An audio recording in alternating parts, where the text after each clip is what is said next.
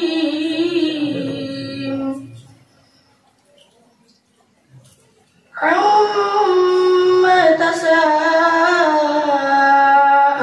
عن النبأ العظيم الذي هم فيه مختلفون.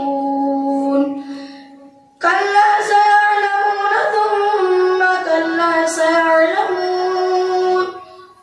ألم نجعل الأرض مهادا والجبال أوتادا وخلقناكم أزواجا وجعلنا نومكم سباتا وجعلنا الليل لباسا وجعلنا النهار معاشا وبنينا فوقكم سبعا شدادا وجعلنا سراجا وهاجا وأنزلنا من المعصرات ماء ثجاجا لنخرج به حبا ونباتا وجنات ألفافا إن يوم الفصل كان ميقاتا يوم ينفخ في الصور فتأتون أفواجا وفتحت السماء فكانت أبوابا وسيرت الجبال فكانت سرابا إن جهنم كانت مرصادا للطاغين مآبا لابثين فيها أحقابا لا يذوقون فيها بردا ولا شرابا إلا حميما وغساقا جزاء وفاقا إنهم كانوا لا يرجون حسابا وكذبوا بآياتنا كذابا وكل شيء أحصيناه كتابا فذوقوا فلن نزيدكم إلا عذابا صدق الله العظيم. ما شاء الله